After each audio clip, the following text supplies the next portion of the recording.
أعوذ بالله من الشيطان الرجيم بسم الله الرحمن الرحيم اللهم صل على سيدنا ومولانا محمد معدن الجود والکرم وآلہ وصحبہ وبارک وسلم۔ تمام تعریفیں حمد و ثنا اللہ تعالیٰ جل مجدہ الکریم کے لیے۔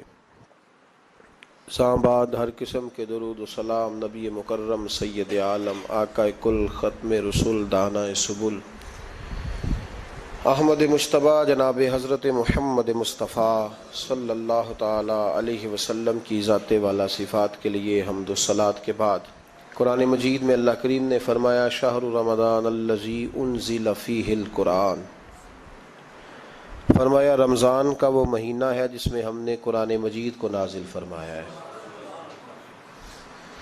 رمضان المبارک اللہ تبارک و تعالیٰ کے پسندیدہ ایام میں سے وہ خوبصورت ایام کا مجموعہ ہے جس میں اللہ اپنے بندوں پر زیادہ مہربانی فرماتا ہے۔ ہمارے ہاں بہت ساری چیزوں کو سن کے اور بہت سارے معاملات کو دیکھ کے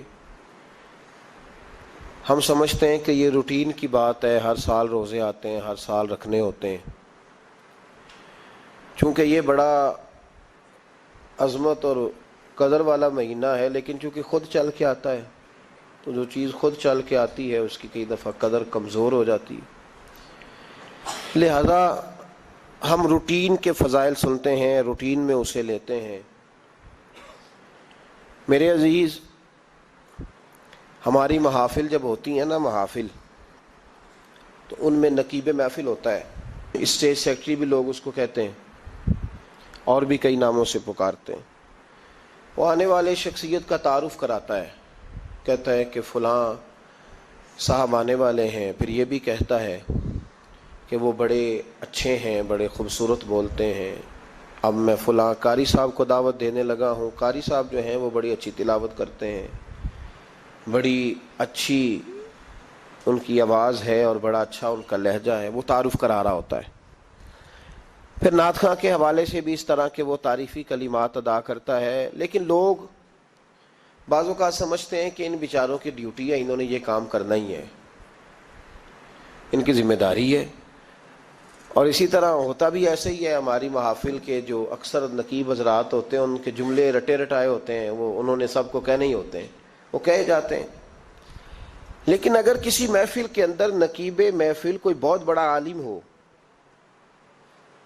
بہت بڑا محدث ہو، شیخ الحدیث ہو، یا کسی خانقاہ کا کوئی صاحب تقوی صالح مسند نشین ہو، اگر وہ کھڑا ہو کے کہے کہ جناب آج میں آپ کو تعارف کرانے لگا ہوں ایک بہت بڑے علامہ، ایک بہت بڑے صوفی آ رہے ہیں، پھر ہم سمجھ جائیں گے کہ جس کی ہمارے حضرت تعریف کر رہے ہیں وہ کوئی بڑا ہی اچھا آدمی ہے۔ پھر ہم سمجھیں گے نہیں، یہ روٹین کی گفتگو نہیں ہو رہی، یہ وہ رسم نہیں جو روز ادا ہوتی ہے، اس میں کچھ انفرادیت ہے، کچھ تخصیص ہے، کچھ اس کے اندر چیزیں زیادہ ہیں۔ وہ پھر انفرادی طور پر ہم تھوڑا سا اس کو زیادہ درجہ دیں گے، نہیں حضرت جی کہہ رہے تھے آج میں نے قبلہ سے سنا ہے، آج فلاں شیخ اور صوفی نے فلاں کی تعریف کیا تو بات کچھ زیادہ ہوگی۔ میرے بھائیوں، مثال دی ہے آپ کو سمجھانے کے لیے کہ رمضان المبارک وہ عزت اور عظمت والا مہینہ ہے جس کا تعارف کسی عام آدمی نے نہیں، رب کریم کے قرآن نے بیان فرمایا ہے اور میرے مصطفیٰ کریم کی زبان اطہر نے بیان فرمایا ہے۔ لیکن آنے سے پہلے بخاری مسلم میں حدیث ہے، حضرت سلمان فارسی رضی اللہ تعالیٰ عنہ کہتے ہیں رمضان شروع ہونے سے پہلے نبی پاک نے ہمیں مسجد میں بلایا اور خطبہ ارشاد فرمایا باقاعدہ، اور ارشاد فرمایا لوگوں تم پر ایک مہینہ آنے والا ہے جس میں اللہ اپنے بندوں پر خاص قسم کی رحمتوں کا نزول فرماتا ہے۔ خود رسول پاک نے ہمیں کس قدر زیادہ اس مہینے کا اکرام کرنا ہے اور کس قدر زیادہ اس کو اہمیت دینی ہے اور کس قدر زیادہ ہمارے لیے وہ باعث عظمت ہے کہ جس مہینے کے فضائل خود رسول پاک علیہ السلام نے بیان فرمائے۔ اور نبی پاک صلی اللہ علیہ وسلم نے فرمایا کہ اس مہینے میں تم نفل پڑھو گے تو اللہ فرض کے برابر ثواب عطا فرمائے، اور فرض کا ثواب اللہ 70 گنا عطا فرمائے۔ کتنا بولیے؟ اچھا ہوتا پتہ کیا ہے، ہمارے ہاں لوگوں کو پتہ چل جائے نا فلاں کاروبار آج کل زیادہ صحیح چل رہا ہے تو سارے لوگ وہی کاروبار شروع کر لیتے ہیں۔ سی این جی کچھ دنوں بڑی زبردست تجارت ہوتی تھی، تو میرا خیال ہے کہ ہر کلومیٹر پر الا ماشاء اللہ سی این جی نظر آتی تھی۔ اب لوگوں نے سمجھ لیا ہے کہ شاید کھانا کھانے کا لوگوں کا مزاج زیادہ ہے، تو ہم جس چوک میں کھڑے ہوتے ہیں، جس جگہ جاتے ہیں، وہاں لوگ سب سے پہلے بتاتے ہیں کہ یہاں فلاں ہوٹل بڑا معروف ہے، اس پہ آپ کو کھانا کھلائیں گے۔ تو اب ہر آدمی نے ہوٹل کھول لیا، بلکہ اللہ تعالیٰ معاف کرے، ہمارے ہاں تو تعلیم بڑی اچھی تجارت ہے۔ جب سے سرکاری اسکولوں کی حالت تھوڑی خراب ہوئی تو ہر بندے نے پرائیویٹ اسکول کھول لیا ہے، بہت بڑی تجارت ہے معاذ اللہ۔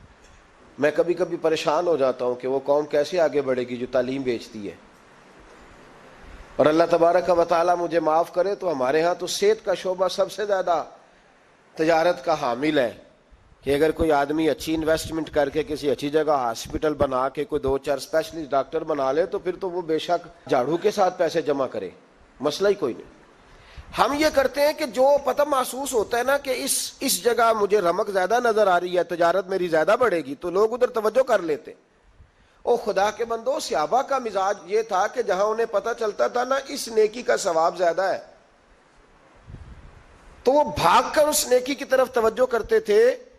آپ صحابہ کی سیرت کی کتابیں دیکھیے، حضرت انس بن مالک رضی اللہ تعالیٰ عنہ فرماتے ہیں جب نبی پاک علیہ السلام نے رمضان کی شان بیان کی تو صحابہ کا یہ مزاج بن گیا کہ وہ اپنے سارے کام رمضان سے پہلے سمیٹ لیتے تھے، رمضان شریف سے پہلے سارے کام سمیٹ لیتے، لینے دینے کے معاملات صاف کر لیتے، خریداری ہو جاتی، گھر کے اندر کوئی کام کرانا ہوتا تو وہ رمضان سے قبل کرا لیتے، یکم رمضان کو وہ مسجدوں میں ڈیرے لگا لیا کرتے تھے۔ وہ کہتے تھے نیکیاں جمع کرنے کے ایام ہے، نیکیاں۔ دیکھیں نا، سب سے مصروف ترین زندگی ہمارے نبی پاک صلی اللہ علیہ وسلم کی زندگی ہے۔ 23 سالوں میں نبی پاک علیہ السلام نے 2300 سالوں سے بھی زیادہ کام کیا۔ بڑا مصروف وقت تھا حضور کا، بڑا مصروف۔ ہمارے یہاں نا میں ایک جگہ پہ حاضر تھا تو ایک بزرگ تقریر فرما رہے تھے، وہ کہہ رہے تھے اب خانقاہوں میں جو اللہ اللہ ہو رہی ہے وہ چھوڑ کے باہر نکلو، اب میدان میں نکلنے کا دور ہے۔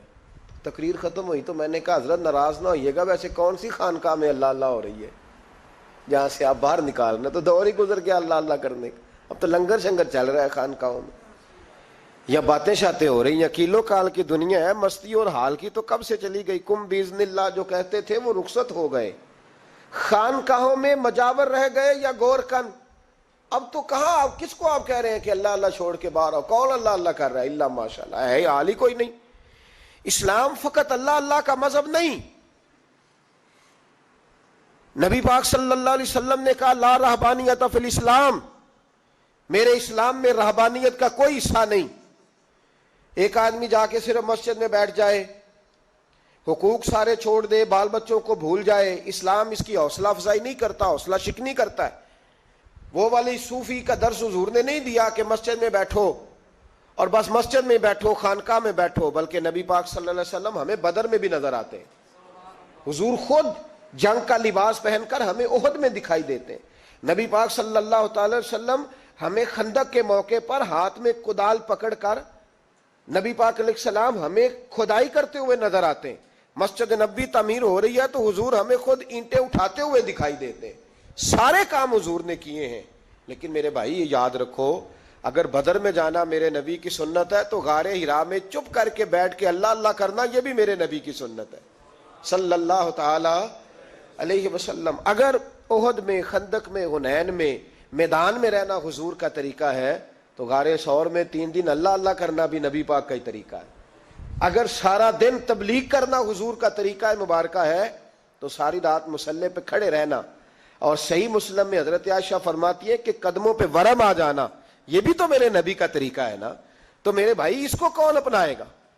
مصروف ترین زندگی نبی پاک کی، اس کے باوجود اللہ کے رسول ہر سال 10 دن کا اعتکاف کرتے تھے، ہر سال۔ ایک سال جہاد پہ گئے تھے، اعتکاف نہیں ہو سکا، اگلے سال میرے نبی پاک نے 20 دنوں کا اعتکاف فرمایا۔ پچھلے 10 دن کا میں نے ایک بزرگ کی تعریف کی، ایک اپنے بڑے پیارے میرے محبت والے دوست ہیں ان کے سامنے، میں نے کہا یار یہ بندہ بڑا 4 سال اعتکاف کرتا ہے، تو انہوں نے ترجمہ کر دیا میری بات کا، تھوڑی سی تشریح کر دی، کہنے لگے ماشاءاللہ فارغ ہو گئے، اب بچوں کی شادی ہو گئی، اب فارغ ہیں۔ تو میں نے کہا کہ آپ یہ کہنا چاہتے ہیں کہ جو فارغ ہوتا ہے وہ اعتکاف کرتا ہے؟ آپ یہ کہنا چاہ رہے ہیں؟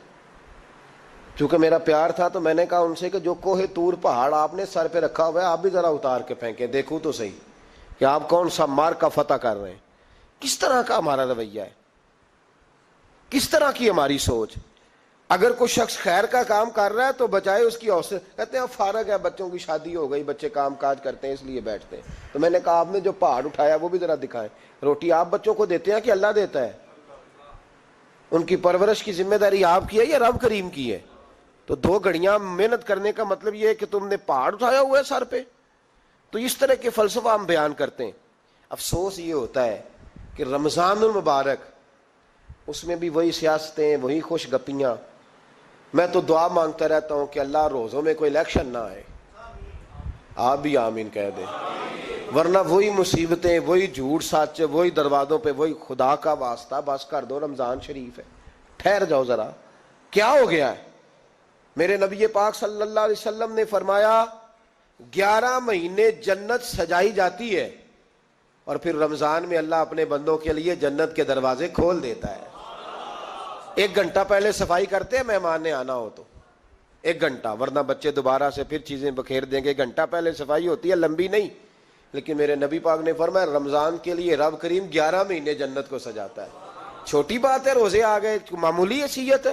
ہم لوگ انہی معاملات میں، میں منع کرتا ہوں، ہمیشہ منع کرتا ہوں، آپ کو ہر سال منع کرتا ہوں، میں پابندی سے 1-2 اخبار ڈیلی دیکھتا ہوں۔ میرا ناشتہ نہیں ہوتا جب تک اخبار نہ ہو، چونکہ بزرگوں کا فتویٰ ہے جمعے کا خطبہ وہ دے جو عالمی حالات سے باخبر ہو۔ ہم کوئی رسمی تقریر نہیں کرتے کہ لوگوں کو کہیں کہ روزے آ گئے تو کون سا مہینہ چل رہا ہے تو مہینے کے حساب سے خطاب ہو۔ رسول اللہ صلی اللہ تعالی علیہ وسلم کی امت کے جو ذمہ دار اور پہرے دار ہوتے ہیں انہیں امت کی پہرے داری کرنی ہوتی ہے، اس لیے وہ یہ نہیں دیکھیں گے کہ کون سا موضوع چل رہا ہے اس پر میں نے 1 گھنٹہ گزارنا ہے، ترجیحات پر بات ہوگی۔ بات یہ عرض کر رہا تھا کہ میں رمضان شریف میں اخبار نہیں دیکھتا۔ میری اپیل ہے آپ سے کہ آپ رمضان شریف میں نہ رمضان ٹرانسمیشن بھی نہ دیکھیں، ٹی وی پہ خبریں بھی نہ سنیں، سارا سال سنیے خبریں۔ ہماری خبریں سننے سے ملک میں کیا انقلاب آ گیا ہے، یا وہ جو ہم نے چوک میں کھڑے ہو کے تجزیہ کیا تھا اس سے کتنے لوگ سنور گئے۔ چھوڑیں، جتنا وقت ملے وہ آ کے مسجد میں بیٹھیں، اللہ کے گھر میں وقت گزاریں، ٹائم دیں۔ عبادت آپ کو زندہ کرے گی، روحانیت پیدا کرے گی، توانائی آئے گی، خوبصورتی آئے گی آپ کے اندر، آپ زندہ رہیں گے۔ دنیا داری دلوں کو مردہ کرتی ہے، قرآن کی تلاوت، اللہ کا ذکر، مسجد کی حاضری روح اور دل کو زندہ کر دیا کرتا ہے۔ مسجد میں بیٹھیں، وقت دیں، مہربانی کریں۔ اور یہ بھی آج میں بڑی ذمہ داری سے عرض کر رہا ہوں، اگر آپ کبھی زندگی میں مجھے بھی دیکھیں نا ٹی وی میں کسی عورت کے ساتھ میں کسی پروگرام پہ بیٹھا ہوں تو آپ بالکل لحاظ نہ کریں، آپ بالکل وہ چینل بند کر دیں، ہمیں ضرورت ہی نہیں۔ میرے لیے کوئی مفتی دلیل نہیں ہے تو عورت کے ساتھ بیٹھا ہے پروگرام میں نے تو وہ والا قرآن پڑھا جس میں اللہ کریم نے کہا عورتیں آ جائیں تو مرد نظریں نیچی کر لیں۔ ہم نے تو وہ والا قرآن پڑھا جس میں حکم ہے کہ مرد آئے تو عورت اپنی نظر نیچی کر لے۔ تو جہاں علامہ صاحب کے سامنے لڑکی بیٹھی ہے ٹی وی میں انٹرویو لے رہی ہے وہاں نظریں نیچی ہوتی ہیں؟ کہاں سے فتویٰ آیا؟ حضرت جنید بغدادی تو فرمایا کرتے تھے کہ حسن بصری پڑھانے والا ہو، رابعہ بصری پڑھنے والی ہو، تو پھر بھی ان کو بغیر پردے کے پڑھنے پڑھانے کی اجازت نہیں ہے۔ بات ختم ہو گئی۔ میں کل مجھے سرکاری یونیورسٹی ہے جامعہ کوٹلی کشمیر کی، انہوں نے مجھے دعوت دی کہ آپ کو لیکچر دینا ہے سائنس، تقوی اور رمضان۔ تو اسٹوڈنٹس ہوں گے، کچھ پروفیسر ہوں گے، تو میں نے کہا کہ اتنے بڑی جگہ آپ نے مجھے بلا لیا، یونیورسٹی لیول کے طلباء تو بڑے آگے جا چکے ہوتے ہیں، چلیں خیر میں وہاں حاضر ہوا۔ جب میں پہنچا تو ایک پروفیسر صاحب مجھ سے کہنے لگے کہ لڑکیاں بھی ہیں، تو میں نے کہا کہ ٹائم دیتے وقت آپ سے گزارش کی گئی تھی کہ لڑکیاں نہیں ہونی چاہیے۔ تو وہ ایک جملہ بولنے ہی لگے تھے تو میں نے ان سے کہا کہ آپ مجھے دکیاں نوس مولوی سمجھ لیں، میں پرانے خیالات کا ہوں، آپ مجھے پرانا سمجھ لیں۔ اس لیے کہ میرے حضرت صاحب فرمایا کرتے تھے ہر چیز نہیں لے لینا، دین نہ نیا لینا، وہ 1400 سال پرانا ہی ہمیں ٹھیک ہے، ہمیں نیا دین نہیں چاہیے۔ کہنے لگے جی وہ بچیاں تھوڑی پیچھے بیٹھ جائیں گی، میں نے کہا آپ درمیان میں پردہ لگا لیں، میں انہیں نہ دیکھوں وہ مجھے نہ دیکھیں، ٹھیک ہے بات سنیں، ختم ہو گئی۔ لیکن اگر وہ سامنے بیٹھیں گی تو ہم نہیں بات کریں گے۔ تو وہ چونکہ پی ایچ ڈی لیول کے لوگ ہوتے ہیں، زیادہ پڑھے ہوتے ہیں، دلائل دینے کی کوشش کی تو میں نے کہا میں دلیل نہیں سنتا، میں سنتا ہوں یا اللہ کا قرآن یا مصطفیٰ کا فرمان۔ تو آپ مہربان، لیکن انہوں نے ضد نہیں کی، بڑے اچھے لوگ تھے، انہوں نے کہا جی ٹھیک ہے لڑکیاں نہیں بیٹھیں گی۔ میرا عرض کرنے کا مقصد یہ ہے کہ کیا فرق پڑتا ہے ہمیں، بہت سارے ذرائع ہیں عورتوں تک پیغام پہنچانے کے، پیغام پہنچ جاتا ہے، کوئی حرج نہیں، آپ باپ پردہ بندوبست کریں۔ ہمارے رمضان کے فجروں کے درس میں ہزاروں کی تعداد میں عورتیں آتی ہیں، ان کے لیے باپردہ بیٹھنے کا بندوبست ہے، لیکن کوئی ضروری ہے کہ ٹی وی پہ ایک عورت بن سور کے سامنے بیٹھے اور آپ اس کے سوالوں کے جواب دیں؟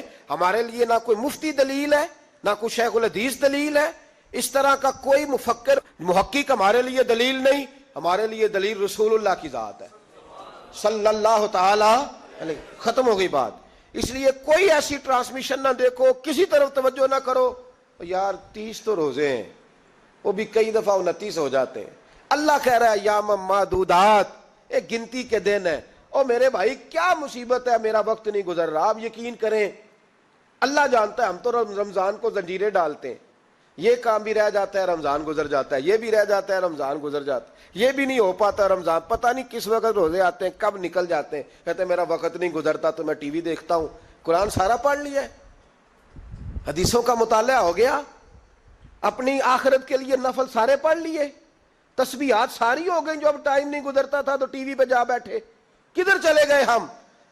علامہ اسماعیل حقی نے حدیث لکھی، حضرت عائشہ صدیقہ رضی اللہ تعالیٰ عنہ فرماتی ہیں، تفسیر روح البیان میں موجود ہے، کہتی ہیں ایک دن حضور اچانک میرے ساتھ آرام فرماتے، بستر سے اٹھے نکل گئے۔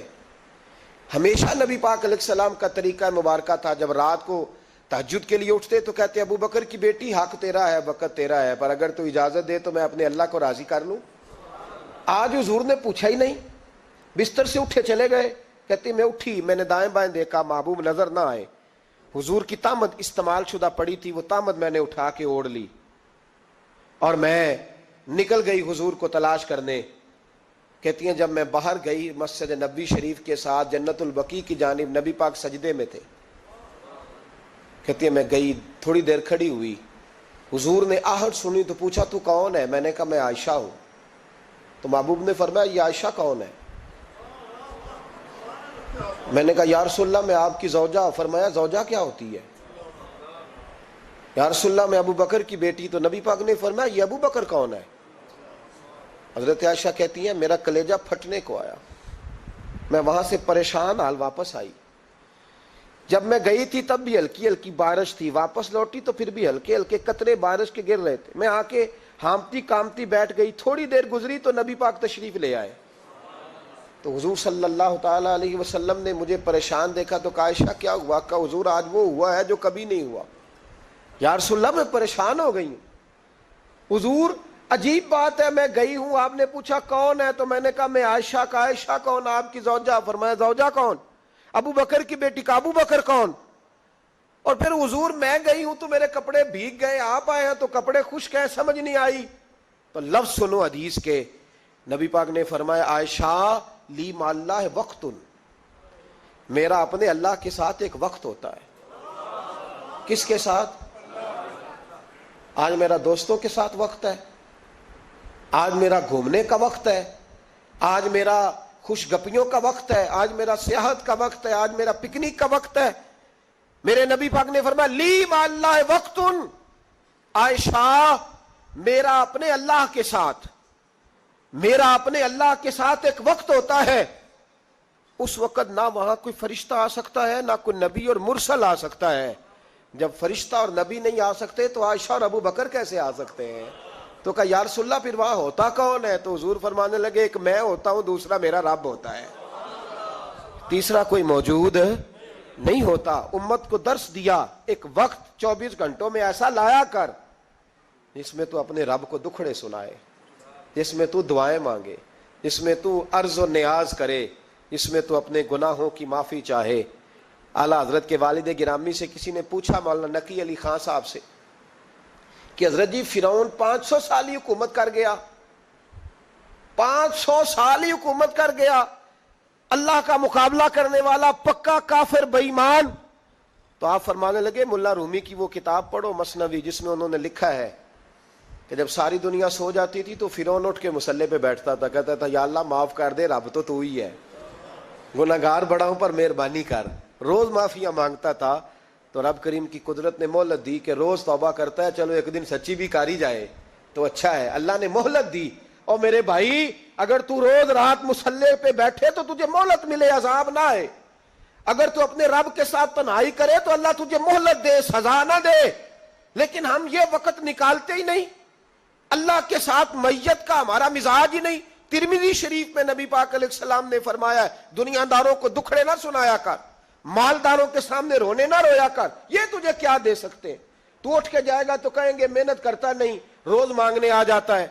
دنیا داروں کو دکھڑے نہ سنا، پر میں دکھ سنا تو اپنے رب کو سنا، اللہ والوں کو سنا، اللہ کے نبی کو سنا۔ اس سے مراد یہ سارے کہا دکھڑے اپنے رب کو سنا۔ اگر تو اپنے رب کو دکھڑے سنائے گا تو تھوڑی دیر ضرور ہوگی، لیکن ایک دن ایسا ضرور آئے گا، میرے مصطفیٰ کریم فرماتے ہیں رب تجھے دنیا سے بے نیاز کر کے مالا مال فرما دے گا۔ دھوکے کا مزاج نہ بنا، کینچی لے کے نہ گھوم کے کیسے جیب کاٹ سکتی، اللہ کو دکھڑے سنا۔ حضرت عائشہ عرض کرنے لگی حضور چلیں یہ تو سمجھ آ گئی، لیکن بارش مجھ پہ پڑی آپ پہ پڑی نہیں، تو کہا عائشہ تم نے اوڑا کیا تھا؟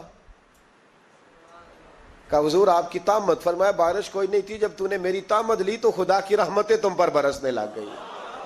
تو حضور کے وجود سے لگی ہوئی چیز کوئی اوڑھ لے تو رحمت برستی ہے، تو میرے نبی کی مسجد چومنے سے کیوں رحمت نہیں برستی؟ جالی چومنے سے کیوں نہیں برستی؟ جہاں جہاں حضور رکے، جہاں جہاں نبی پاک ٹھہرے، وہاں جانے سے کرم کیوں نہیں ہوتا؟ تو عزیزو یاد رکھو رمضان میں ایک ڈیوٹی آپ نے یہ کرنی ہے کہ عبادت کو وقت دیں، ٹائم نکالیں۔ جو اتنے سے بھی فارغ ہے نا وہ 19ویں روزے تک کل فارغ ہو کے 20 کو اعتکاف بیٹھے۔ زندگی میں ایک دفعہ اعتکاف تو ویسے بڑا ضروری ہے، ہمارے بزرگوں نے لکھا ضروری ہے ایک بندہ اعتکاف کر لے زندگی میں ایک دفعہ، ہر سال کرے تو سنت ادا ہوگی۔ ویسے سنت مؤکدہ الکفایہ ہے، بستی میں اگر کوئی بھی نہ بیٹھے گا تو سارے گناہگار ہوں گے۔ ہم انشاءاللہ اس مسجد میں اس سال اجتماعی اعتکاف کریں گے۔ میں نے یہ پروگرام بنایا ہے کہ لوگ اعتکاف تو بیٹھتے ہیں لیکن نہ بیچاروں کو قرآن مجید پڑھنا آتا ہے، نہ نماز وضو غسل کے مسائل آتے ہیں، نہ انہیں پتہ ہے کہ رات عبادت کیسے کرنی ہے۔ تو میں نے یہ ارادہ کیا اس سال میں نے معافی لی ہے ہاتھ باندھ کے، میں نے کہا یار سارا سال میں پورے ملک میں گھومتا ہوں، اس سال رمضان میں میرا ارادہ ہے میں صرف اپنے شہر میں رہوں، میں کہیں نہ جاؤں، تاکہ جو جہاں سے بھی چل کے آئے اسے فون نہ کرنا پڑے، میں اسے مل جاؤں ویسے ہی۔ تو میں انشاءاللہ تعالیٰ یہیں رہوں گا اور رمضان کی 10 راتیں میں اپنے اعتکاف والوں کے ساتھ گزاروں گا انشاءاللہ تعالیٰ۔ یہاں آپ لوگ آئیں، جو سنجیدہ قسم کے لوگ ہیں ان کو ساتھ لائیں، وہ یہاں آ کے اعتکاف کریں۔ لنگر شریف بھی ہم دیں گے جو ہماری توفیق ہوگی، اور انشاءاللہ دونوں وقت دیں گے اپنی توفیق کے مطابق، اور یہ کوئی صدقہ زکوٰۃ خیرات سے نہیں ہوگا، یہ آپ ہمارے مہمان ہوں گے تو یہ مہمان نوازی ہوگی انشاءاللہ تعالیٰ۔ تو یہ اپیل آخر میں اعلان کرنا تھا پر چلو بات آ گئی تو میں نے شروع میں کر دیا۔ یہاں ہم مقدور بھر کوشش کریں گے آپ کے لیے اجتماعی اعتکاف کا بندوبست، ہمارے جو دیگر طلباء علماء ہوں گے وہ بھی آپ کے ساتھ وقت گزاریں گے، وضو غسل نماز کی چیزیں سکھائیں گے، آپ کو قرآن مجید پڑھنا پڑھانا سکھائیں گے۔ 10 دنوں میں جو ممکن ہو سکے گا ہم انشاءاللہ تعالیٰ کریں گے۔ تو اعتکاف میں وقت دیں۔ دوسرا کام آپ نے یہ کرنا ہے رمضان شریف میں کہ قرآن پاک زیادہ سے زیادہ پڑھنا ہے، پڑھیں گے انشاءاللہ۔ اگر آپ ناراض نہ ہوں تو ہم نے قرآن مجید پڑھنا بالکل ہی چھوڑ دیا، قرآن پاک کھلتا ہی نہیں، توجہ ہی نہیں، مزاج ہی نہیں، سارا دن بیت جاتا ہے، قرآن مجید نہیں کھلتا، قرآن مجید نہیں پڑھا جاتا۔ ایک شخص مجھ سے ملنا چاہ رہے تھے مسجد نبوی شریف میں حاضر تھا، تو وہ ایک دفعہ آئے گزر گئے، میں قرآن شریف پڑھ رہا تھا، پھر آئے تو گزر گئے قرآن شریف، تیسری دفعہ پھر آئے تو کہنے لگے آپ نے کتنا کو پڑھنا ہے؟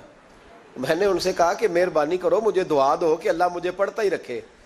آپ نے یہ کیا لفظ ادا کر لیے کہ کتنا کو پڑھنا ہے؟ او خدا کے بندو یہاں کام کیا ہے؟ اگر تلاوت بھی نہیں کرنی تو کرنا کیا ہے وہاں؟ میں اکثر کہتا ہوں کہ چونکہ ہم تو مسیتڑ ہیں، ہمارا تو مزاج ہے مسجدوں میں رہنے کا، چونکہ عام لوگوں کا مزاج نہیں ہوتا تو وہاں بھی بازاروں کو ٹائم زیادہ دیتے ہیں، خریداری میں وقت زیادہ لگاتے ہیں۔ اگر ہماری طبیعت مسجد میں بیٹھنے کی ہو، قرآن پاک پڑھنے کی ہو تو بڑا ذوق بن جائے۔ قرآن مجید امام اعظم ابو حنیفہ امام اعظم رمضان شریف کے اندر 61 قرآن مجید پڑھا کرتے تھے. کتنے؟ 60 اور ایک 61. ایک قرآن شریف دن میں پڑھتے, ایک رات کو پڑھتے. پورے دن میں قرآن مجید ختم کرتے, ایک رات کو. اور آپ فرماتے ہیں 61واں قرآن مجید وہ تھا جو میں تراویحوں میں سنا کرتا تھا. 61 قرآن پاک آپ ہر رمضان میں پڑھا کرتے تھے. میری آپ سے گزارش ہے, ایک سپارہ مسجد میں پڑھے رمضان میں, ایک سپارہ گھر میں پڑھے. مسجد میں پڑھیں گے تو مسجد کا حق ادا ہوگا, اور گھر میں قرآن پاک کھول کے بیٹھیں گے تو بچے بھی آ کے پاس بیٹھ جائیں گے, چھوٹے چھوٹے بچے. یہ کبھی تجربہ کرنا, یہ بخشش کا ذریعہ ہے.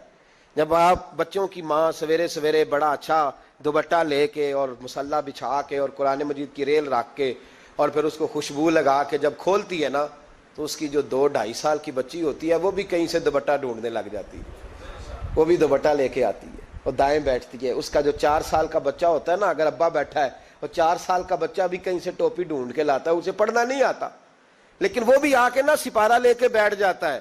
میں نے دیکھا ہے بچے تھوڑا تھوڑا ہلنے لگتے ہیں. قسم اللہ کی عزت کی, مجھے ایسے لگتا ہے کہ جب بیٹیوں کے بیچ ماں بیٹھ کے قرآن پڑھتی ہے اور جب بیٹوں کے بیچ باپ بیٹھ کے قرآن پڑھتا ہے, تو مجھے لگتا ہے خدا کے فرشتے بھی آسمان کے دروازے کھول کھول کے دیکھتے ہیں, کھول کھول کے دروازے دیکھتے ہیں کہ یہ کس طرح کا رنگ ہے کہ چھوٹا سا بچہ, توتلی زبان. مجھے وہ حدیث پڑھ لینے دو جو امام جلال الدین سیوطی نے روایت لکھی ہے. فرمایا حضرت عیسیٰ علیہ السلام میں قبر کے پاس سے گزرے تو عذاب ہو رہا تھا, چند گھنٹوں کے بعد گزرے تو وہیں رحمتوں کا نزول ہو رہا تھا. حضرت عیسیٰ عرض کرنے لگے, مولا میری مجال نہیں میں پوچھوں, چند گھنٹے پہلے یہاں عذاب تھا, اب یہیں کرم ہو رہا ہے. اللہ اب اس نے کوئی نیک عمل کیا تو ہے نہیں, قبر میں تو عمل ختم ہو جاتا ہے, اتنا کرم کیسے؟ تو رب کریم نے فرمایا موسیٰ بندہ بڑا گناہگار تھا, پاپی تھا, سزا کا حقدار تھا, پر جب انتقال اس کا ہوا تو بیوی اس سے پہلے حاملہ تھی, اس کے انتقال کے 2-4 مہینے بعد بچہ پیدا ہوا, پھر اس بی بی نے بچہ پالا. آج 4.5 سال کا بچہ مکتب گیا ہے, استاد نے بسم اللہ شریف پڑھائی ہے, اس کے بچے نے توتلی زبان پہ کہا بسم اللہ الرحمن الرحیم. تو مجھے حیا آئی ہے کہ اس بیچارے کو بھی لفظ نہیں ادا کرنے آتے, زمین پر بیٹھ کر یہ توتلی زبان سے مجھے رحمان اور رحیم کہے اور میں اس کے باپ کو سزا دوں. بس بچے نے ایک دفعہ بسم اللہ پڑھی ہے, میں نے باپ کے سارے گناہ معاف فرما دیے. مہربانی کرو, ایک سپارہ گھر میں, ایک سپارہ مسجد میں, یہ ضرور آپ نے روٹین بنانی ہے. مسجد میں پڑھیں گے تو مسجد کا حق ادا ہوگا, گھر میں پڑھیں گے تو بچے بھی پڑھیں گے. اور تیسرا سپارہ وہ ہے جو آپ نے تراویح میں سننا ہے. تو کتنے سپارے ہو گئے ایک دن میں؟ 3. تو رمضان میں کل کتنے ہو گئے؟ 3 قرآن پاک. کتنے قرآن پاک جی؟ 3 قرآن مجید, ایک سپارہ دن میں, ایک رات میں. تو آپ کا 10 دن کے اندر انشاءاللہ قرآن پاک ختم ہو جائے گا. کریں گے انشاءاللہ تعالی؟ یہ ذہن بنائیں, یہ ذوق پیدا کریں, اور قرآن پاک کا ایک حرف پڑھیں تو اللہ 10 نیکیاں دیتا ہے, اور رمضان شریف میں 70 گنا بڑھ جاتی ہیں. تو اب ذرا ضرب دے لو, بات کہاں جائے گی. تو رمضان المبارک میں قرآن پاک سے, میں نے کہا کوئی اخبار نہ دیکھو, کچھ نہ دیکھو, سارا دن بس قرآن پاک دیکھو, سارا دن قرآن مجید پڑھیں, قرآن پاک سے دل لگائیں. حضرت عبداللہ ابن مسعود رضی اللہ تعالیٰ عنہ فرماتے ہیں, نبی پاک صلی اللہ علیہ وسلم نے مجھے بلا کے کہا مجھے قرآن پاک تو سنا. میں نے کہا یا رسول اللہ آپ پہ نازل ہوا, میں آپ کو سناؤں؟ تو فرمایا میرا دل کر رہا ہے میں تجھ سے سنوں. حضور کو زیادہ آتا تھا نا, تو کبھی کبھی آپ سمجھ لیں کہ آپ کو زیادہ آتا ہے, لیکن پھر بھی سامنے والے, میں اکثر کہتا ہوں مدرسے کے طلباء سے, میں کہتا ہوں آپ قاری اور حافظ تو ہو گئے ہو, پر کبھی کسی اور سے بھی سنا کرو, کہا کرو سناؤ یار 2 آیتیں, دل کر رہا ہے. حضرت ابی بن کعب رضی اللہ تعالیٰ عنہ کہتے ہیں نبی پاک تشریف لائے تو مجھے کہنے لگے ابی ادھر آ, میں تجھے قرآن پاک سناؤں. میں نے کہا یا رسول اللہ مجھے فرمایا مجھے اللہ نے حکم دیا ہے کہ میں تمہیں سناؤں. حضرت ابی رو کے کہنے لگے یا رسول اللہ رب کریم نے میرا نام لیا ہے. میں کہاں وہ کہاں؟ فرمایا ہاں تیرا نام لیا ہے. رونے لگے, کہنے لگے حضور پھر تو میں بڑا خوش نصیب ہوں, سنائیے میں سنتا ہوں. تو حضور سننا بھی حضور کی سنت ہے, سنانا بھی نبی پاک کی سنت ہے. قرآن مجید کو سنیں. اور پھر یار دکھ کی بات ہے نا کہ پاسپورٹ کے دفتر تو میں 2.5 گھنٹے کھڑا رہوں, شناختی کارڈ کے لیے میں 1.25 گھنٹہ کھڑا رہوں, اور میں پہلی دفعہ سعودی عرب جاؤں تو امیگریشن کے لیے 2.5 گھنٹے بھی مجھے لائن میں لگنا پڑے تو میں لگا رہوں. دنیا داری کے لیے تو میں اتنا کھڑا رہوں, اور تراویح کے لیے مجھے 1 گھنٹہ نہ کھڑا ہوا جائے تو میں بہانے کرتا پھروں. تو پھر یاد رکھو وہ حضرت سیدہ اسما کہا کرتی تھی نبی پاک نے مجھے کہا تھا اسما اللہ کے راستے میں گن گن کے نہ دینا ورنہ وہ بھی تجھے گن گن کے دے گا. جب ہم رب کریم کو وقت اس طرح دیتے ہیں کہ دنیا داری کے لیے تو ساری ہمارے پاس ہمتیں موجود ہیں، اور تراویح کا وقت آیا تو بہانے ڈھونڈنے لگ گیا. تراویح کا وقت آیا تو وہ جو ہے اس نے شروع کر دی بات کہ جناب میرے فلان جگہ تکلیف ہے اور مجھے بلڈ پریشر ہو جاتا ہے تو پسینہ بڑا آتا ہے. تو اب تو آسانیاں ہی بڑی ہیں. صحابہ کہتے جب ہم مسجد نبی میں نماز پڑھنے جاتے تھے بارش ہوتی تھی تو مسجد میں پانی کھڑا ہوتا تھا، کیچڑ کھڑا بن جاتا تھا، تو ہم اپنی جھولیوں میں خشک مٹی ڈال کے لے جاتے تھے، اپنی اپنی جگہ بچھا لیتے مٹی، اور پھر ہم نماز پڑھتے تو ہمارے پیشانیوں پر بھی مٹی لگ جاتی. تو ایک صحابی جھاڑ رہے تھے تو نبی پاک نے فرمایا نہ جھاڑ، جب تک چہرے پہ رہے گی فرشتے درود بھیجتے رہیں گے. اب تو ایسی لگے ہوئے مسجد میں، پھر بھی تو تراویح نہیں پڑھتا. تو ایک تو عبادت کو ٹائم دیں، دوسرا قرآن مجید زیادہ سے زیادہ پڑھیں، رمضان میں زیادہ سے زیادہ پڑھیں، مسجدوں میں ٹائم دیں. مجھے دکھ ہوتا ہے جب رمضان میں بھی نماز کے بعد مسجد کو تالا لگتا ہے. اگر ہم سارے آئیں مسجدوں میں، ہم رمضان شریف کے اندر وقت دیں، جس کے پاس ٹائم ہو وہ آ کے بیٹھ جائے، قرآن مجید کھول لے، تو میرا خیال ہے کہ مسجدیں بھی ہمیں دعا دیں گی کہ دیکھو ہر وقت انہوں نے میرے اندر تلاوت کی. ایک اور بات بھی عرض کرنی ہے، یہ مجھے کہا گیا ہے، میری اپنی طرف سے نہیں، یہ مجھے رکا دیا گیا ہے. کہہ دوں پکے نمازی ناراض تو نہیں ہو جائیں گے؟ جو پکے نمازی ہیں مسجدوں کے وہ میرے ساتھ وعدہ کریں ناراض تو نہیں ہو جائیں گے؟ نہیں تسی نہیں بول دے تساں ہو جانا. پکے بول دے نہیں پے، پکے کور دینے پے. پکے نمازی، یہ پکے نمازیوں سے بات، ناراض تو نہیں ہو جائیں گے؟ یہ بول کے بتائیں، انشاءاللہ کہیں. کچے نمازیوں کو شکوہ ہے کہ پکے نمازی رمضان میں ہمیں گھورتے ہیں. رکھے دیے مجھے انہوں نے، کہتے ہیں پکے نمازی کہتے فصلی بٹیرے آ گئے. یہ زیادتی ہے، یہ ظلم ہے. آپ پکے نمازی ہیں تو مہربانی کریں، آپ وہ جو آپ نے صف لاٹ کرائی ہے نا اپنے نام پکی کہ ایتھے میں بھینا روز تو کتوں آ گیا، یہ چھوڑ دیں آپ، مہربانی کریں. یہ اللہ کا گھر ہے، یہ کسی کے نام رجسٹری ہو سکتی. جو آیا ہے نا بیچارہ، چلو کبھی کبھی صحیح، مہربانی کریں اس کو ٹائم دیں، بیٹھنے دیں، کچھ نہیں ہونے لگا.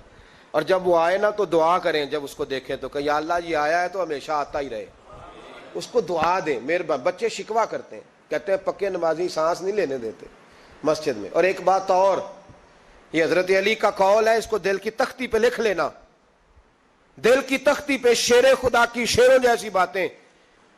حضرت مولا علی شیر خدا فرمایا کرتے تھے وہ نیکی کرنے والا اچھا نہیں جو نیکی کر کے اکڑ جاتا ہے اور دوسروں کو گناہگار سمجھتا ہے، وہ نیکوکار اچھا نہیں. فرمایا کرتے تھے اس سے وہ گناہگار اچھا ہے جو گناہ کر کے کم از کم شرمندہ تو ہوتا ہے نا. فرماتے ہیں جو گناہ کر کے شرمندہ ہو وہ زیادہ اچھا ہے اس سے جو نیکی کر کے اکڑ جائے. تو تھوڑی سی نیکی کر کے پرہیزگاری کر کے ساری دنیا کو گناہگار سمجھنے لگ جانا، یہ تو بت پیدا کر لیا ہے تو نے اپنے اندر. اس بت کو توڑ دے. پتہ نہیں کون کب آئے اور اللہ کا ولی بن جائے. کوئی آیا لے کے چلا گیا، کوئی عمر بھر بھی نہ پا سکا. میرے مولا تجھ سے گلا نہیں، یہ تو اپنا اپنا نصیب ہے. تو مہربانی کریں پکے نمازی، تھوڑی شفقت کریں. یہ میں سب سے نہیں کہہ رہا، جو گھورتے ہیں صرف ان سے کہہ رہا ہوں. کچھ پکے نمازی ہیں تو الحمدللہ دل کے بھی بڑے پکے ہیں، سوچ کے بھی بڑے پکے ہیں، اچھے ہیں، خوبصورت لوگ. لیکن کچھ ایسے لوگ ہیں، ہمارے شہر کے ایک ڈاکٹر صاحب ہیں، میں نے کہا آپ نماز مسجد میں پڑھا کریں. ان کی عمر کافی زیادہ ہو گئی ہے تو کہتے ہیں حضرت میں پڑھوں گا انشاءاللہ. ان کو میں نے دوائی لینے گیا تو وہاں بھی میں نے بات شروع کر دی. میں نے کہا آپ مہربانی کریں، کہتے میں آؤں گا. کچھ دنوں کے بعد میں نے اس مسجد میں نماز پڑھی اور خاص کر کے پڑھی کہ یہ ٹائم ہے. میں نے فون کیا کہ ڈاکٹر صاحب آپ نظر نہیں آئے. تو کہتے ہیں سب ناراض نہ ہو جان. نمازی مجھے کہتے تھے خیر ہے ڈاکٹر صاحب کہیں غلط جگہ تبادلہ تو نہیں ہو گیا، کوئی مصیبت تو نہیں آ گئی. تو کہتا ہے مجھے شرم سی آتی ہے کہ نمازی اس طرح، ویسے بھی میں گیا نہیں، 60 سال عمر ہو گئی، تو اب نمازی تو یہ آپ کیا کر رہے ہیں؟ ہم کوئی اللہ کی رحمت کے منشی ہیں کہ ہم سے پوچھ کے وہ دے گا جس کو دے گا؟ کیا کرتے ہو؟ او بھائی حضرت باجدید بستامی رحمت اللہ تعالی علیہ جیسے لوگ کہا کرتے تھے جنہوں نے ساری زندگی جھوٹ نہیں بولا، حرام نہیں کھایا. فرماتے تھے الفن کہتا ہوں، بالغ ہونے کے بعد نماز قضا نہیں کی، لیکن پھر بھی کہا کرتے تھے دعا مانگو میرا رب مجھ سے حساب نہ پوچھ لے. حساب والا نہیں ہوں میں، درگزر والا ہوں. عدل کریں تے تھر تھر کمبن اچیاں شانہ والے، یہ تو فضل کریں تے بخشے جاون میرے جے منہ کالے. تو مہربانی کریں. آگے چلیں. رمضان شریف میں سخاوت کرنی ہے۔ حضرت انس بن مالک رضی اللہ تعالیٰ عنہ فرماتے ہیں جس طرح تیز آندھی چلتی ہے، ذرا مثال دیکھیں صحابی کی کتنی خوبصورت، فرماتے ہیں جس طرح تیز آندھی چلتی ہے نا، اس طرح رمضان میں میرے نبی کی سخاوت چلا کرتی تھی۔ نبی پاک ہر سائل کو دیتے، جو قیدی بند ہوتے نا، قیدی جنگ کے قیدی کفار، حضور انہیں بھی آزاد کر دیتے رمضان میں، فرماتے جاؤ تمہیں آزاد کیا، سخاوت کریں۔ اور میرا مشورہ ہے اس دفعہ غریبوں سے غریب سخاوت کریں۔ نسخہ دے رہا ہوں امیر ہونے کا، تو سخی ہو جا، رب کریم تجھے امیر کر دے گا۔ سخی بن جا، مالا والے سخی نہیں ہوندے تے سخیاں کول مال نہیں ہوندا، ایتھے اوتھے دوواں جہان نہیں، سخی کنگال نہیں ہوندا، سخی بن جاؤ۔ میرے نبی پاک علیہ السلام نے فرمایا بندہ کبھی بھی جیب کا سخی نہیں ہوتا، سخی وہی ہوتا ہے جو دل کا ہوتا ہے۔ غریبوں کو میرا مشورہ ہے کہ 10 روپے دو، لیکن رمضان میں روز دینا، ہر شام دینا، غریبوں کو ساتھ بٹھاؤ، روٹیاں کھلاؤ، افطاریاں کراؤ، غریبوں کے گھروں کے اندر سوٹ پہنچاؤ، مدارس کے طالب علموں کو کپڑے خرید کے دو، جو کچھ نہیں دے سکتا وہ ایک مسواک لا کے دے، ڈیوٹی کرو، اپنے دائیں بائیں غریبوں کا خیال رکھو۔ جن گھروں میں اکثر دیکھتے ہو کہ دال کا شاپر جاتا ہے، وہاں رمضان شریف میں صبح صبح گوشت پہنچاؤ، مہربانی کرو۔ غریب امیر تو کسی کو تب دے گا جب اس نے ووٹ لینے ہوں گے، وہ تو وہاں زکوٰۃ دے گا جہاں سے اسے پتا ہوگا کہ میری تعریف اچھی ہوگی، وہ تو مسجد میں اس وقت خرچ کرے گا جب اس کا نام بار بورڈ پہ لکھا جائے گا۔ غریبوں، تم نے ظلم کیا ہے، اگر تم اپنی 4 غریب بھائی مل کے ایک غریبنی بہن کا خیال رکھتے تو اس غریبنی کو محلے کے چودھری کے پاس نہ جانا پڑتا۔ اگر 4 غریب بھائی ایک غریب بھائی کا خیال کر لیتے، تھوڑے تھوڑے جو صاحب بے حیثیت تھے، تو وہ مجبور نہ ہوتا۔ مہربانی کرو۔ حضرت عبداللہ ابن عمر رضی اللہ تعالیٰ عنہ ہر روز مدینے کے مسکینوں کو ڈھونڈ کے لاتے تھے، فرماتے تھے کہ ان کو ایک تھیلا دینا میں عزت نہیں سمجھتا، ڈھونڈ کے لاتے غریبوں کو اور اپنے سامنے دسترخوان بچھاتے رمضان میں، اور پھر ان پہ کھانے چنتے اور فرماتے غریب کھائیں گے تو میرا اللہ راضی ہوگا، ساتھ بٹھا کے کھلاتے۔ ایک بڑی عجیب بات ہو گئی، گھروں میں ہو جاتی ہے، جن گھروں میں زیادہ مہمان آتے ہیں وہاں یہ مسئلے بن جاتے ہیں۔ ایک دن زوجہ کہنے لگی کھانا آپ کا یہ آج مہمان کو نہ لائیے گا، کہہ دیتی ہیں نا بیویاں کبھی کبھی، یہ نافرمانی نہیں۔ اگر آپ کو کھڑا کیا جائے نا رمضان میں روزہ رکھ کے باورچی خانے تو لگ پتا جائے، اس کو نافرمانی نہ سمجھے، بیوی نے پکا کے نہیں دیا جی۔ تو حضرت عبداللہ ابن عمر کی زوجہ کہنے لگی آپ کا کھانا ہے، مہمانوں کا کوئی نہیں۔ تو حضرت عبداللہ ابن عمر کہنے لگے اللہ تجھے جزا دے، تو روز پکا کے دیتی ہے، چل اس طرح کر، مجھے سرکہ اور کھجور دے دے، روٹی میرے مہمان کو دے دے۔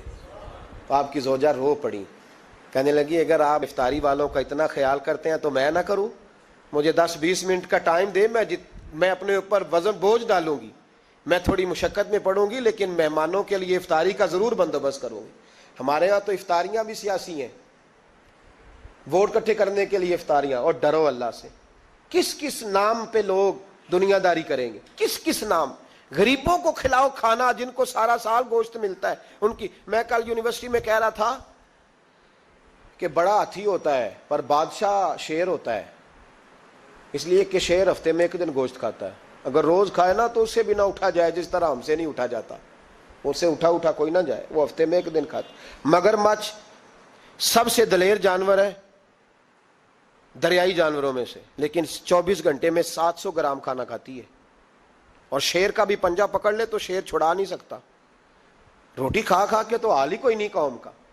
تو مہربانی فرمائے، فاقہ آپ کو طاقتور کرے گا، اور جتنا زیادہ انسان کھاتا ہے شہوانی قوتیں زیادہ ہوتی ہیں، اس لیے نبی پاک نے کہا تھا نوجوانوں کو یا شادی کر لو یا روزے رکھا کرو۔ اگر زیادہ روٹیاں کھاؤ گے تو تمہارے اندر نفسانی اور شہوانی قوتیں زیادہ پروان چڑھیں۔ تو مہربانی فرمائے رمضان میں غریبوں کے فاقوں کا خیال کریں، انہیں پہنچا کے آئیں، گھر جا کے دے کے آئیں۔ میں اکثر یہ روتا ہوں کہ ہماری مسجدوں میں نا 27ویں کو قاری صاحب کو سوٹ ملتا ہے، اس کے پیچھے سازش یہ ہوتی ہے کہ 27ویں روزے نہ تو درزی پکڑے گا نہ سی کے دے گا، تو ہم یہ سازش کرتے ہیں کہ دیں جنا نہ ہوئے مولوی بھی ساڑھے ورگا سوٹ پا لے عید تے پھر ساڑھے جی چودھری جی مولوی جی فرق ہی رہ گیا۔ تو 27ویں کو اس لیے دیتے ہو کہ درزی نہ پکڑے، اس بیچارے کو دینا ہے تو 1 رمضان کو دو، اس کو حضرت جی میرے والا جوڑا پہن کے آپ نے تراویاں پڑھانی ہے، یہ جمعہ آپ نے میرے سوٹ سے، مہربانی کریں آپ جو آپ کے اپنے اپنے علاقے کے مسجد کے قراء ہیں، حفاظ ہیں، طالب علم ہیں، ان کو رمضان شریف سے شروع ہونے سے پہلے، اور کسی گھر میں آپ لنگر پہنچاتے ہیں 20ویں روزے تو 20 روزے تو فاقے سے انہوں نے رکھ لیے، اب آپ گھی لے کے پہنچ گئے۔ اگر رمضان کی نیت کر کے رمضان سے پہلے بھی دو گے تو اللہ رمضان جتنا ہی اجر عطا فرمائے گا۔ فطرانہ یکم رمضان کو دے دو، مہربانی کرو، تاکہ غریب کے گھر کے اندر چولہا صحیح جلے، اس کے بچے بھی کھانا صحیح کھائیں۔ میری یہ گزارش ہے کہ اگر آپ نے کسی غریب کی بچی کو کپڑا، لباس اور غریبوں کو کچھ لے کے دینا ہے تو رمضان سے پہلے لے کے دیں، تاکہ درزیوں کا ریٹ کم ہو، وہ کام جو ہے وہ جلدی ہو جائے۔ اور میری گزارش ہے مسلمانوں سے کہ اپنے سارے کام رمضان سے پہلے سمیٹ لو، اتنے قیمتی دن دوبارہ نہیں ملیں گے جو زندگی میں رمضان دوبارہ سے آ رہا ہے، سارے کام پہلے کر لو۔ ہمارے ہاں تو آپ یقین کر لیں، نہ درزی تراویاں پڑھتا ہے، نہ کپڑوں والا پڑھتا ہے، نہ کاج بٹن والا پڑھتا ہے، نہ نلکی والا پڑھتا ہے۔ وہ کہتے ہیں جی راشی سارا ان دنوں میں، وہ جو آخری 10 راتیں ہوتی ہیں نا رمضان کی، حضرت عائشہ صدیقہ رضی اللہ تعالیٰ عنہ فرماتی ہیں حضور ہمیں نفل کے لیے نہیں جگاتے تھے، پر رمضان کے آخری 10 دن فرماتے اٹھو، یہ سونے کا ٹائم نہیں۔ اور ہمارا وہی ٹائم سارا بازاروں میں گزر جاتا ہے، وہ جو کچھ لینے کا وقت ہے، شب قدر تلاش کرنے کا وقت ہے، وہ سارا ہم بازاروں میں گزارتے ہیں۔ ہم انشاءاللہ تعالی رمضان کی آخری 10 راتوں میں شب بیداری کریں گے، محفل کریں گے، تلاوت کریں گے، تسبیح پڑھیں گے، جو ہم سے ہو سکے گا، مسجدوں کا رخ کریں، یہاں پہنچ سکتے ہیں تو یہاں پہنچ جائیں، لیکن اپنا وقت ضائع نہ کریں، کوئی ایسا کام نہ کریں کہ جس میں ایک لمحہ بھی رمضان المبارک کا ضائع ہو۔ آخری بات سنیں، رمضان میں ہم نے کیا کرنا ہے؟ سارا سال دین کے لیے کوشش کی ضرورت ہے، سارا سال ہم جب کہیں جا کے دین کی بات کرتے ہیں تو ہمیں ایسا لگتا ہے کہ یہ لوگ بیچارے ترس رہے تھے کہ کاش کبھی پہلے ہمیں بات سننے کو ملتی۔ دین کی بات کی ہر وقت ضرورت ہے۔ رمضان کے اندر لوہا گرم ہوتا ہے، کیوں بھلا؟ شیطان قید ہو جاتا ہے۔ پہلے جب دین کا کام ہوتا ہے تو دو قوتیں آپس میں لڑتی ہیں، ہم تبلیغ کرتے ہیں، ایک دوسرے کو پیغام دیتے ہیں، شیطان جواب کے اندر کیا کرتا ہے کہ جب ہم یہاں کسی آدمی نے بات کی یا سنی تو بڑا دل نرم ہو گیا، لیکن جب گھر گئے تو شیطان نے پھر وسوسہ ڈال دی۔ رمضان میں ایسے نہیں ہوتا، صرف تبلیغ ہوتی ہے، شیطان قید ہوتا ہے، وہ کوئی غلط مشورہ دینے کی پوزیشن میں نہیں ہوتا۔ اب ہمیں کیا کرنا چاہیے کہ تبلیغ زیادہ کرنی چاہیے، جد و جہد کریں، اتنی جد و جہد کریں کہ یہ رمضان جو آنے والا ہے اللہ تعالیٰ اسے امت مسلمہ کی عزت کا مہینہ بنا دے، اور رمضان جیسے ہی جائے امت کو اللہ پھر سے وقار عطا فرمائے، ہمیشہ مدحت خیر الانام میں گزرے۔ دعا ہے یہ عمر درود و سلام میں